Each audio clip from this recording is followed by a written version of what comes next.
And I feel there's like a screeching as well.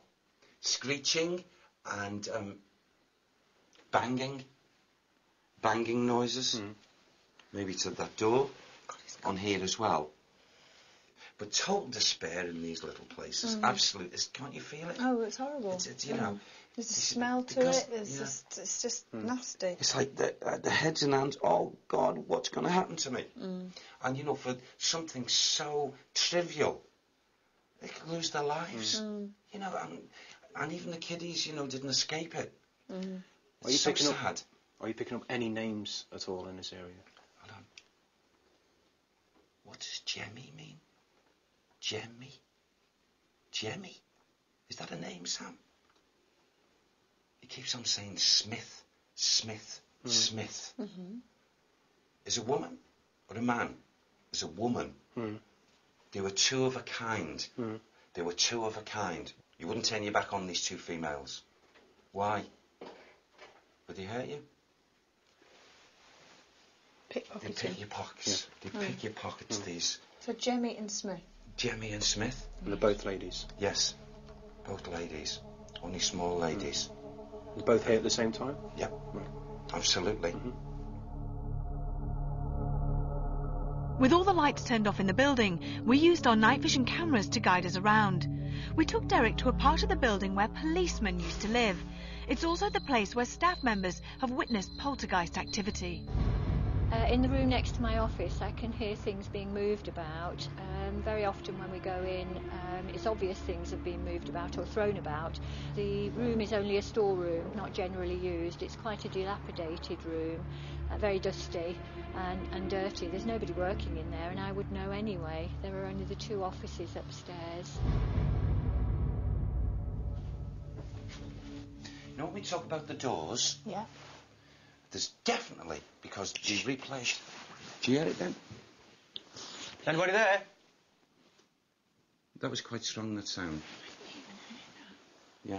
Did you not hear it? No, it's still scaring me to death. Sorry, mate. There's footsteps or something. Yeah, it was quite strong. I heard that, yeah. Did anybody else hear that? I heard it. Yeah. This actually is so heavy with poltergeist activity. See, now what I'm getting now mentally is a man who is, okay, I don't know if he's active or whether it's just the residual at the moment, and he's got this covering, and it goes very low here, and he seems to be a man that when he walked round, he'd always have his head down like this, and he most definitely clatters things here. Who is he? Who is he, please? Who is he? His first name is Edmund. Is it Edmund? That's what Sam's given me, Edmund. Yeah. Edmund. He used to have, thank you, Sam, he used to have a very, very strong hold or connection with this property. He was the one that took, oh God, okay, there was two men. And I feel Edmund was the one in that with the swords and swept his head off, decapitated this other. Where did this happen? Not here. Not in this room? No. Where? In the lower regions. In the lower regions. Should we go down to the lower levels then? Yeah. With so many layers of history and so many people that would have visited this extraordinary building, we were all hopeful that some kind of paranormal activity would occur at the Guildhall in Leicester.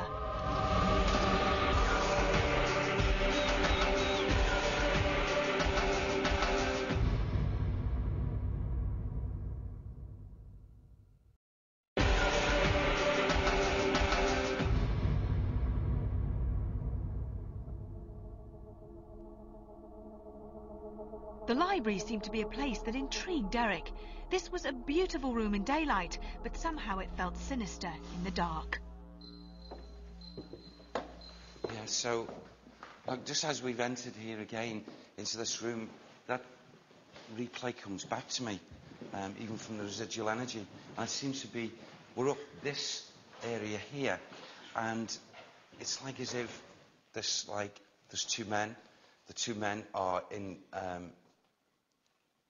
earnesty of wanting to hurt the other, And to me, it's just like, you know, I'm getting the conditions of the two swords, I'm getting the fighting, the anger, and suddenly one of these two loses his concentration, and the other then just catches him, and the head is just taken off clear. Why? Do we know why they were fighting?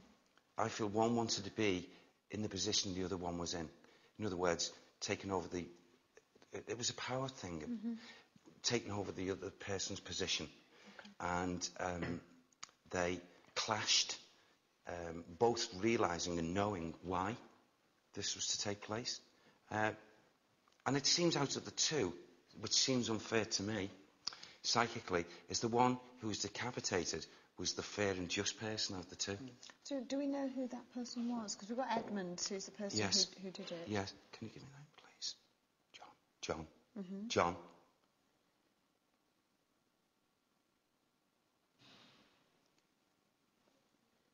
Come on, a bit more. You know, what the feeling I get now is that in this duel, and the clash between these two men, I know it was a power struggle thing for gaining position of one of the other, but I'm also getting this unique, unbelievable... Do you trust my senses with this, Sam? Because it appears, Phil, that these two men could have been related. Right. They could have been related bloodline. You know, I'm also getting, where I got the name John before, I get John Francis, or John Francis, but there's something else to go with that name. That's the John person that was Francis. Killed. Something. I feel, and there's another name. If people were to walk into this atmosphere, the fear in this atmosphere here would probably make a person bolt out the room. Really? Yeah. Right. You know, where they were in action, you know, trying to kill each other. However, they may also experience, just through the normal senses, audible noises. Okay. You know, clashes of steel. Yeah, really? Yeah. Because it's in this atmosphere. Okay. You say one was older than the other one? Yes. Which one was the younger of the two? Gosh. The older, thanks Sam, the older man in this fight, this duel, was the person that was in the higher position, trying to be dislodged by the younger man. You know, I wouldn't be at all surprised whether this was like uncle and nephew. Right. I really do know it's bloodline. No chance that Sam could try and get us a surname for this, is there? I'm going to ask him right the way through this investigation. I'll keep, you know, having a go and see what he... And it may just come through, you know, all right. Well, that way. Do you want to move on? Yeah. Okay.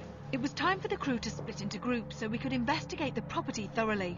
Various crew members concentrated on the main areas in the house, whilst I decided to take my group, Kath, John, Tom and David Wells, down into the cells.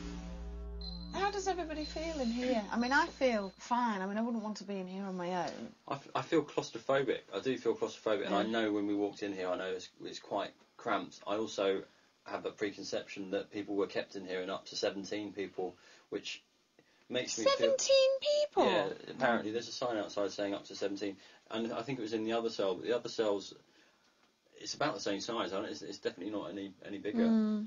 And so for me to walk in here and imagine that this was the actual cell where up to 17 drunks or whatever would be held. Don't understand. Don't it was 17. It's not as bad as the other one, but it is still. It makes me feel heavy. It makes me feel, you know, really pushed down on. The energy's pushing in. There's a smell changed in